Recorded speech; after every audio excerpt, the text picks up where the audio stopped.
Hello students, this is Smriti Singh. Again, I'm welcome to you on your YouTube channel.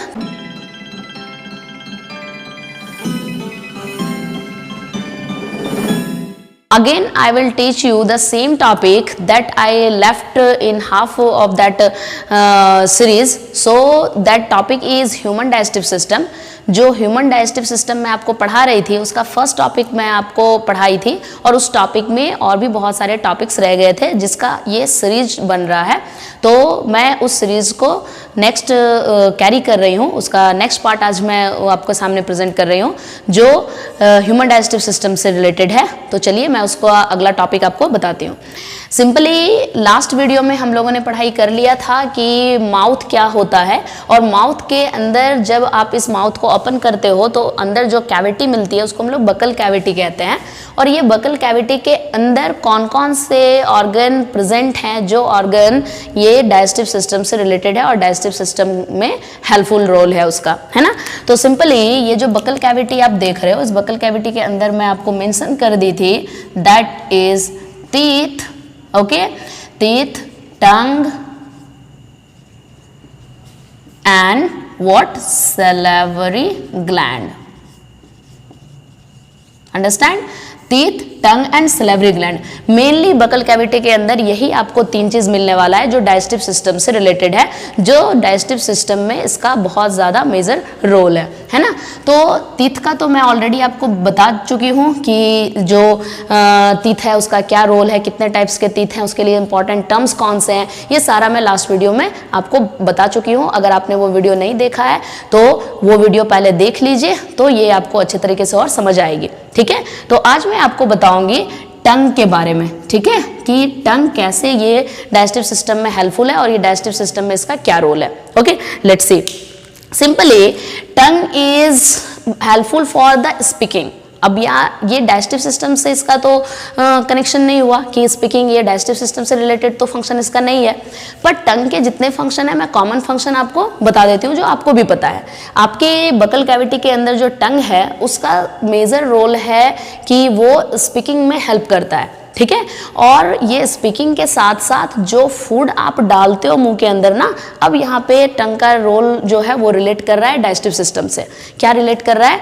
जैसे आप food डालते हो तो teeth जब उसको च्यू करता है, जब उसको चबाता है, तो चबाने के बाद जब उसको आप गॉबलिंग करते हो, चबाने के बाद जो फूड पार्टिकल्स का बॉलस स्ट्रक्चर बनता है, उस बॉलस स्ट्रक्चर को जब आप गॉबलिंग करते हो, निगलते हो, तो निगलने से पहले जो वो बॉलस स्ट्रक्चर बनना जरूरी है फूड का पार्टिकल्स का, जो ग्राइंडेड फूड है, तो वो बॉलस स्ट्रक्चर बनने के लिए हमारा टंग ही उसका हेल्प करता है, ठीक है। वो टंग ही है जो कि उसको बॉलस स्ट्रक्चर में कन्वर्ट करता है और टीथ के नीचे फूड पार्टिकल्स को, फूड के पीसेस को ग्राइंड करने के लिए या उसके छोटे पीसेस बनाने के लिए ये टंग ही टीथ के नीचे डालता है।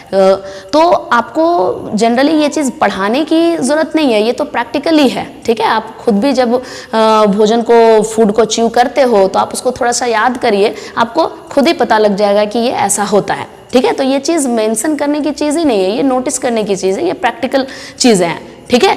तो फूड को टीथ के नीचे डालने का काम टंग कर रहा है, फूड को बॉलस स्ट्रक्चर में कन्वर्ट करने का काम टंग कर रहा है, and major role is in taste, ठीक है। टेस्ट तो बहुत ही बड़ा मेजर रोल है, क्योंकि आप लोग को अगर थोड़ा भी खराब खाना मिल जाए तो आप नाक टेढ़ा करने लग जाते हो, आप खाना सही से नहीं खाते हो, परेशान हो जाते हो, गुस्सा करने लग जाते हो। तो ये जो टेस्ट है वो टंग से ही आ रहा है। टेस्ट थोड़ा भी खराब होगा तो आपको मज़ा नहीं आता, ठीक है। बहुत टेस्टी आता है, फिर आप बड़ा उसको एंजॉय करते हो फूड को। तो ये जो आपका एक्साइटमेंट है, एंजॉयमेंट है, ये टेस्ट को लेकर के, ये आपके टंग की वजह से हो रहा है, ठीक है।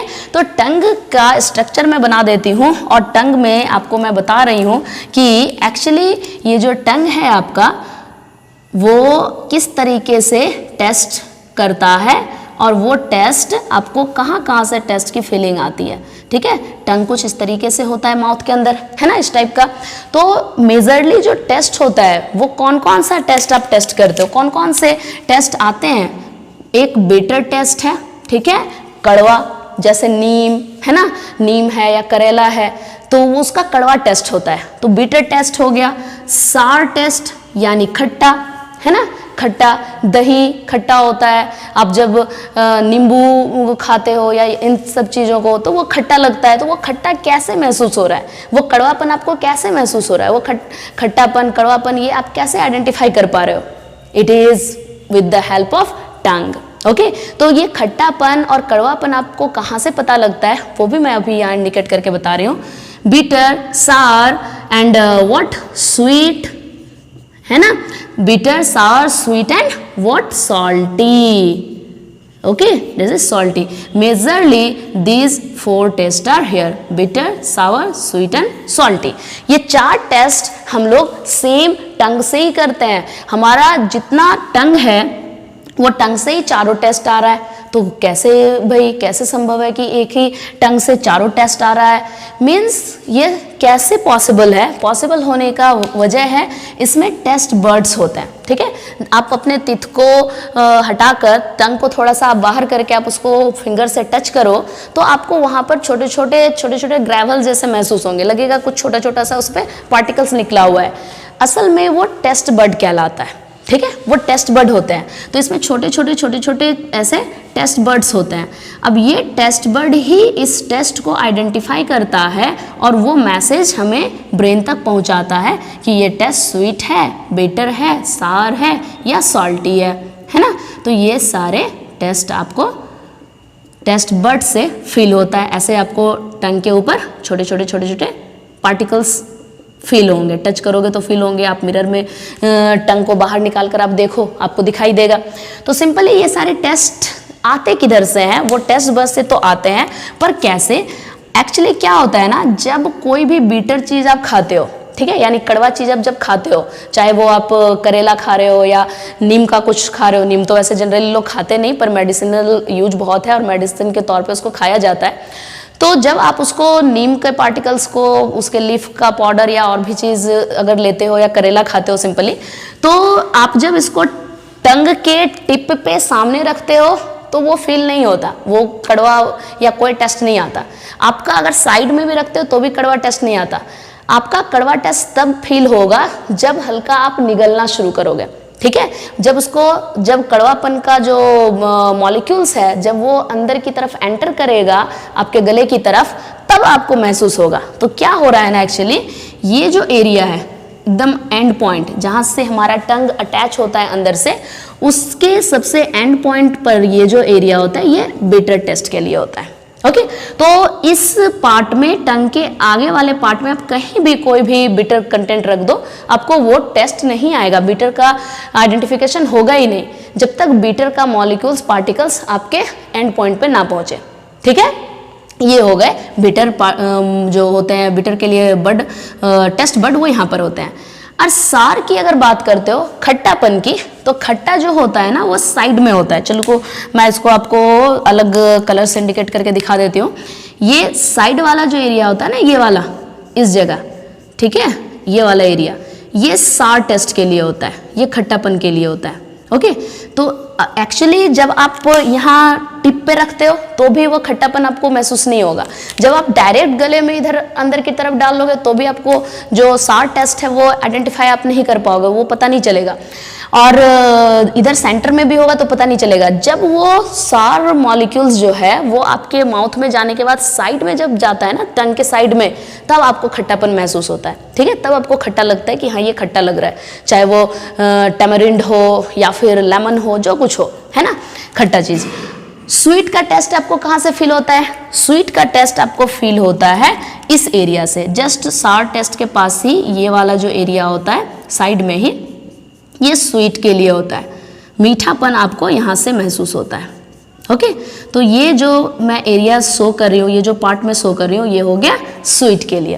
And finally the tip is this one, ये टिप जो होता है वो होता है सॉल्टी के लिए। Okay, this part of the taste bud is for salty.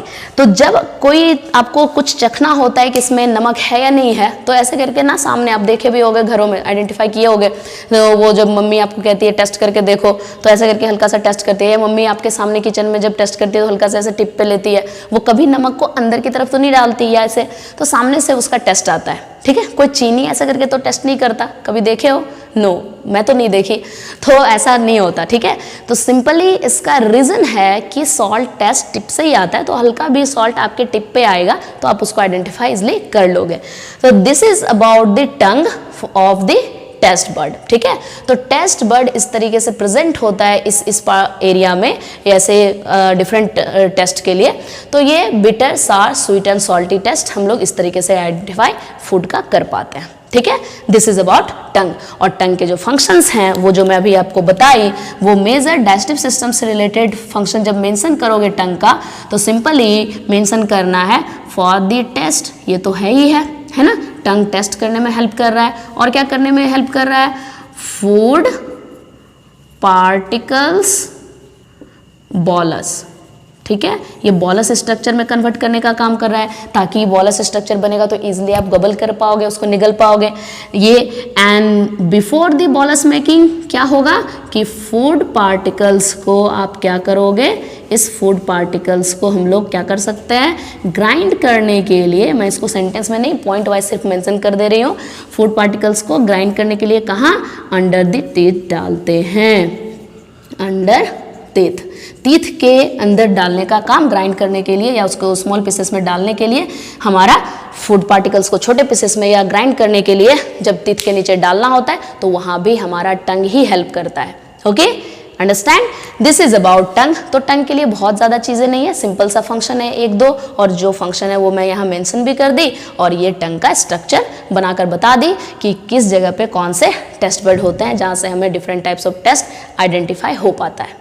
Okay, now see move on next topic. जो ये नेक्स्ट है सैलिवरी ग्लैंड, जो बकल कैविटी के अंदर हमें मिलने वाला है नेक्स्ट, वो है salivary gland. It is also very very important part related to the digestive system.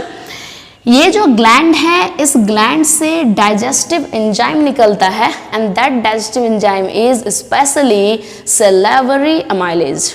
What is it? Let me tell you. This is the gland ना, it is gland, not a organ. ये एक gland है जो buccal cavity के अंदर present होता है, and it is about 3 pairs. Do you know? It is 3 pairs. 3 जोड़ा ये salivary gland हमारे माउथ में प्रेजेंट होता है. Okay? It is here and just below the tongue, and that it is just above the ears. Here about the ears and just below the टंग। तो ये 3 pair हो गए, यहाँ पे एक पेयर हो गया, मीन्स इस जगह यहाँ पे एक पेयर होते हैं, और इधर ईयर्स के आसपास एक पेयर होते हैं। तो 3 पेयर सैलिवरी ग्लैंड होता है, और ये सैलिवरी ग्लैंड का फंक्शन है कि ये 3 पेयर सैलिवरी ग्लैंड्स क्या रिलीज करते हैं, ये करते हैं सैलिवरी अमाइलेज रिलीज करते हैं, है ना। तो सैलिवरी अमाइलेज एक एंजाइम है, और ये डाइजेस्टिव एंजाइम है। इसका फंक्शन क्या है? इसका मेजर फंक्शन है, जब कोई फूड पार्टिकल्स आप कंज्यूम करते हो, उसमें जो कार्बोहाइड्रेट मॉलिक्यूल्स होता है ना, उस कार्बोहाइड्रेट मॉलिक्यूल्स को ये ब्रेक करके सिंपल मॉलिक्यूल में कन्वर्ट करता है।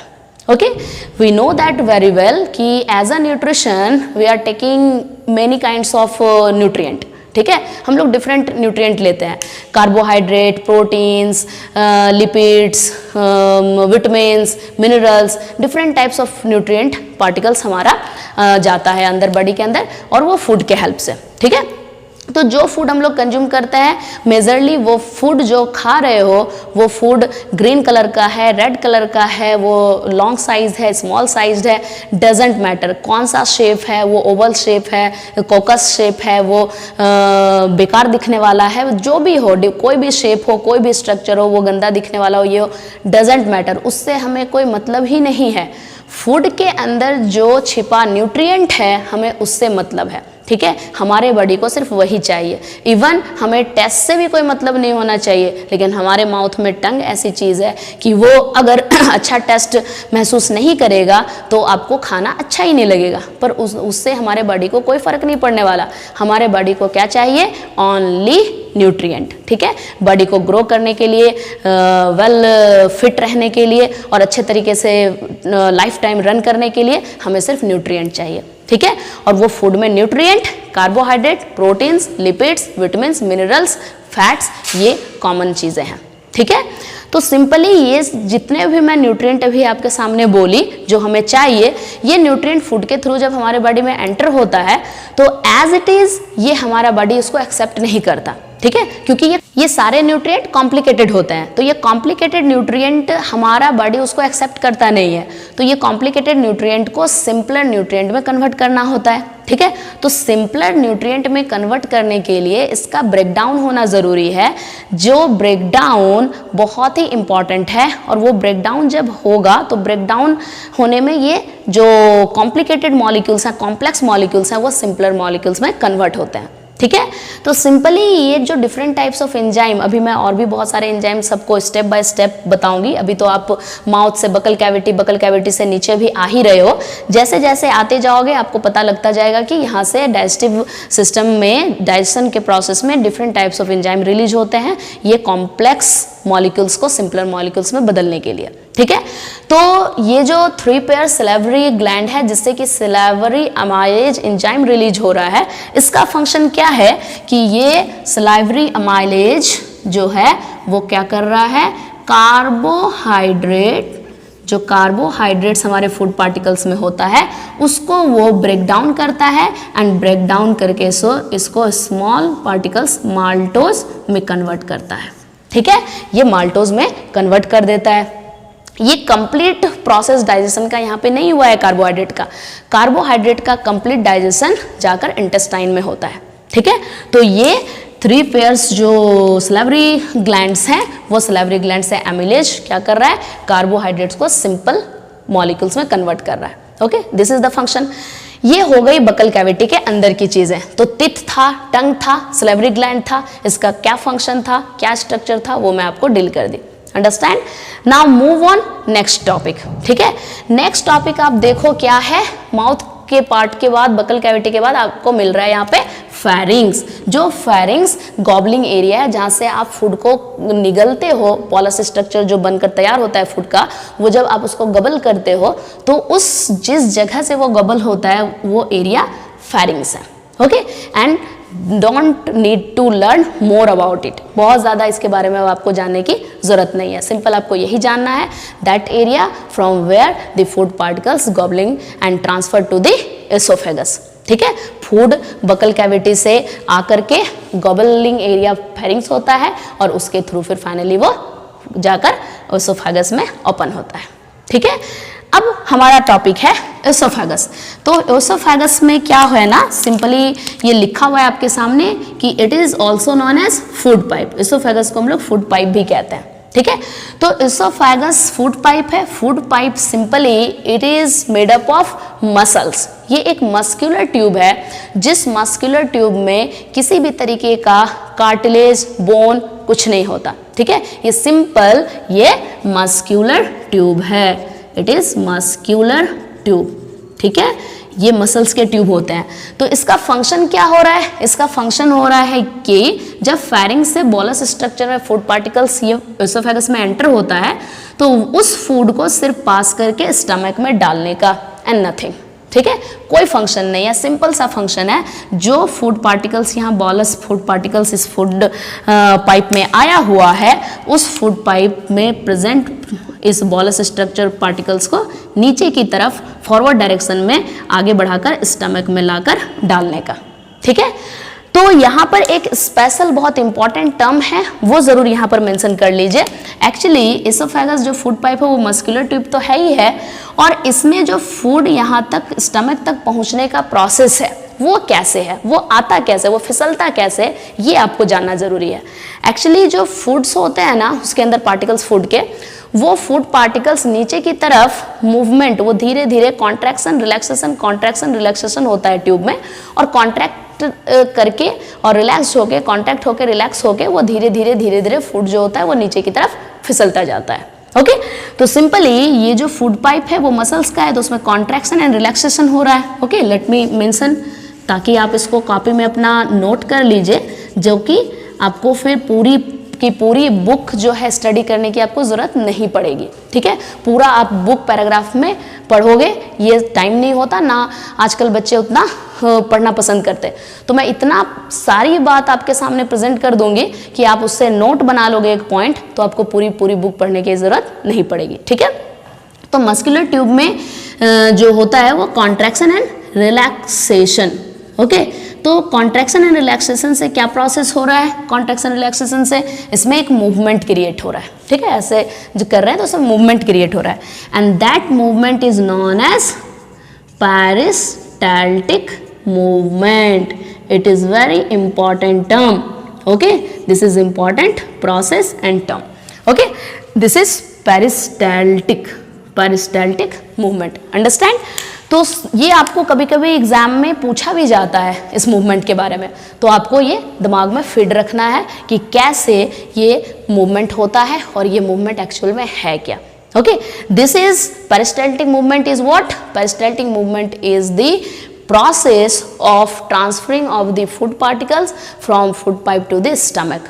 Okay, it is some kind of movement related to the transferring of food particles to the stomach. Okay, तो इसोफेगस मस्कुलर ट्यूब का इस तरीके से प्रोसेस चलता है. Now see next one. अब फूड जो है माउथ से होकर यहाँ तक से होकर ये स्टमक तक पहुँच गया. अब चलिए हमें जानना है कि स्टमक में क्या हो रहा है. स्टमक में प्रोसेस एक्चुअल में क्या चल रहा है. ओके, तो प्रोसेस को जानने से पहले मैं थोड़ा एक स्टेप मेंशन कर देती हूँ, जो स्टेप को क्लियरली आपको एक पॉइंट वाइज बन जाएगा, जिससे कि आपको आसानी से और इजी और आसान हो जाएगा आपको समझने में. ठीक है, तो देखिए यहाँ से मैं स्टार्ट करूँगी, पर मैं एक पॉइंट बना देती हूँ जो कि इसके रिलेटेड होंगे. ठीक है, तो क्या चीज़ है चलिए मैं बता दूँ. तो जितने स्टेप्स हैं पहले वो स्टेप में मेंशन कर दे रही हूँ, तब उसके बाद एक एक करके उसको मैं डील कर दूंगी.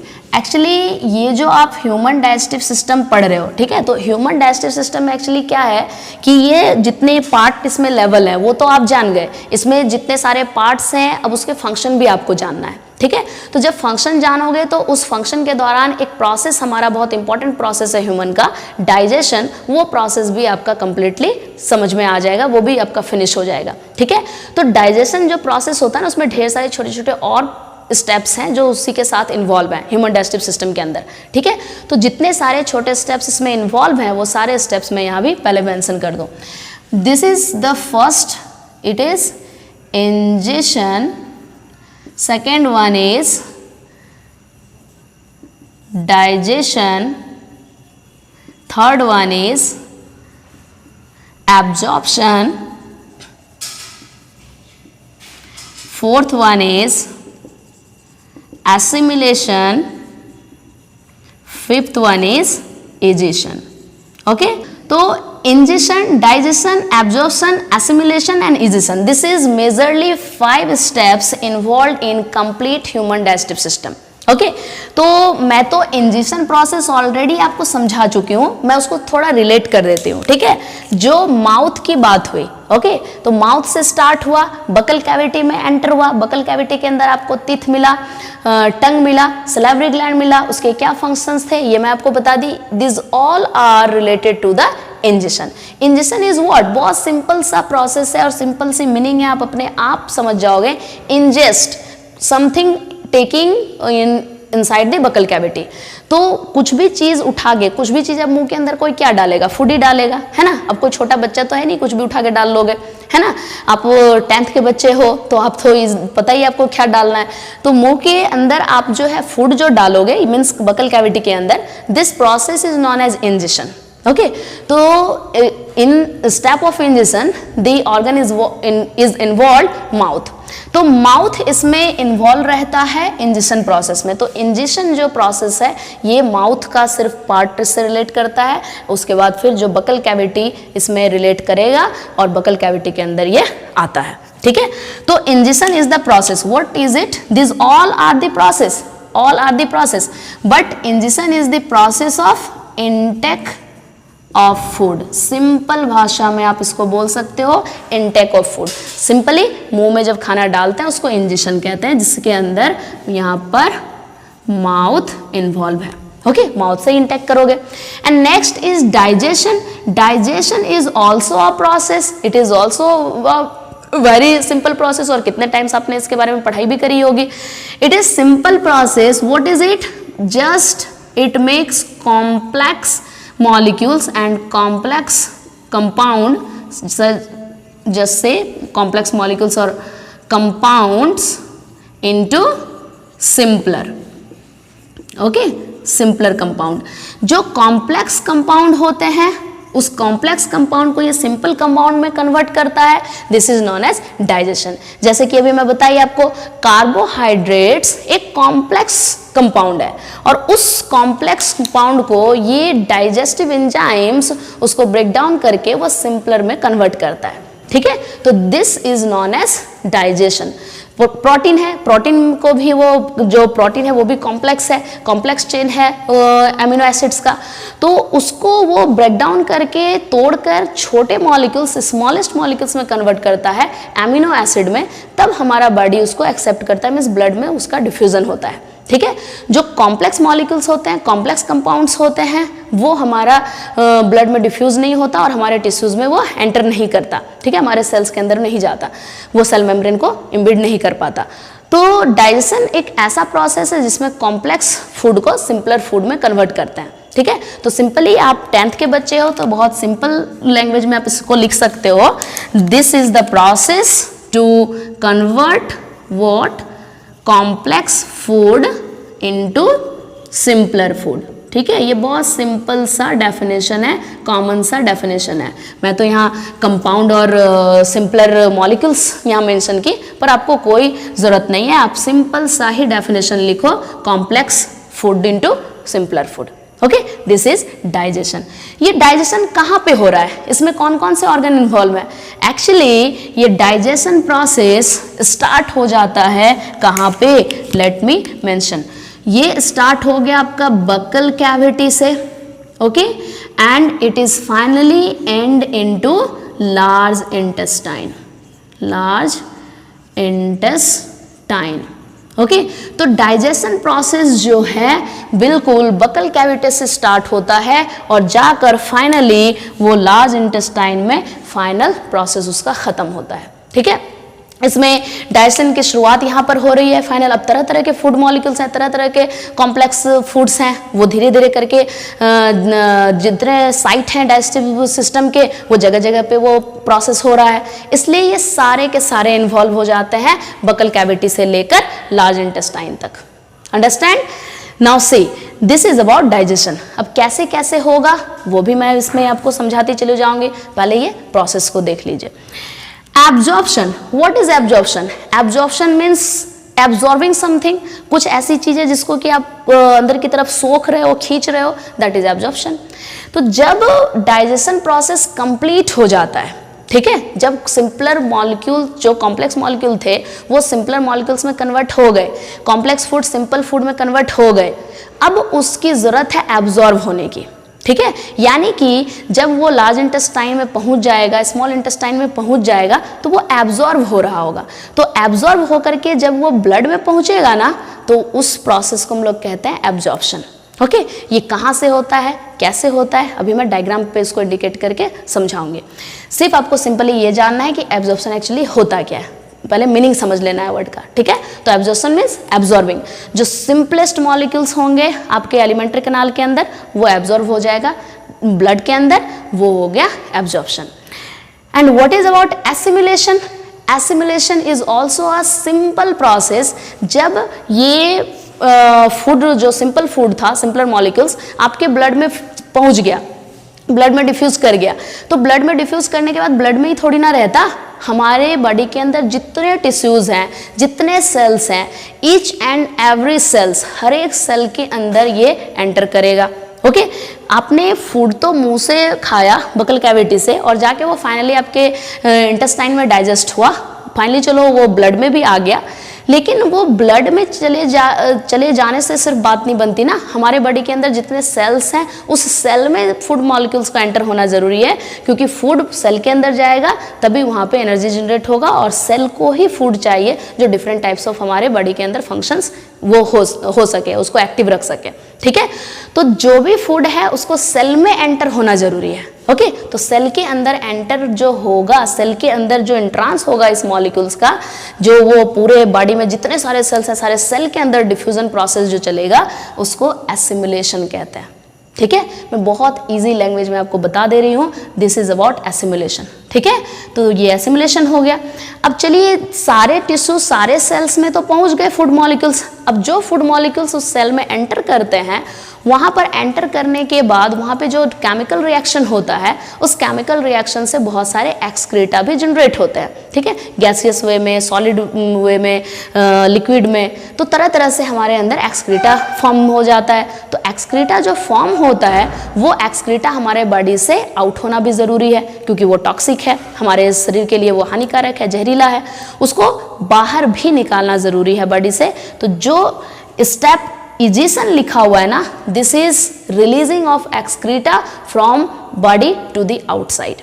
ठीक है, तो egestion is the process of taking the excreta from each and every tissues and keep it out from the body. तो शरीर से बाहर जब एक्सक्रीटा को निकालते हैं, this process is known as egestion. Understand? तो this is about all steps. तो ये सारे जो स्टेप्स हैं डाइजेस्टिव सिस्टम के, ह्यूमन डाइजेस्टिव सिस्टम के, ये सारे स्टेप्स मैं आपको बहुत ही सिंपल लैंग्वेज में समझा दी। ओके, अब इसमें बहुत सारी ऐसी भी चीज़ें हैं जो कि डिटेल्स में आपको जानना है, वो डिटेल्स में मैं इस वीडियो को अगले सीरीज में एक्सप्लेन करूंगी कि डाइजेशन प्रोसेस कहाँ से शुरुआत हुई। ये तो आप आज जान गए कि बकल कैविटी और लार्ज इंटेस्टाइन से शुरुआत होती है, पर ये प्रोसेस एग्जैक्टली होता कैसे कैसे है ये आपको जानना है। ठीक है, ये प्रोसेस कैसे होगा, फिर एब्जॉर्प्शन कहाँ से होगा, ये किस तरीके से फंक्शन करता है, कौन से ऑर्गन इन्वॉल्व हैं, एसिमिलेशन टिश्यूज में एंटर करने का प्रोसेस है पर ये कैसे होता है, इजेशन प्रोसेस कैसे है, कौन कौन से ऐसे वेस्ट प्रोडक्ट हमारे बॉडी के अंदर बन के तैयार होते हैं, वो कैसे फिर कहाँ से आउट होता है, ये सारी चीज़ें अभी आपको और जाननी है। ठीक है, तो आज के लिए मैं वीडियो को यहीं स्टॉप करती हूँ। इन सारे प्रोसेसेस को स्टेप बाय स्टेप और एक एक टॉपिक को मैं आपको बताऊंगी, और इसके जितने भी सीरीज हैं वो फटाफट आपको मिलते चले जाएंगे।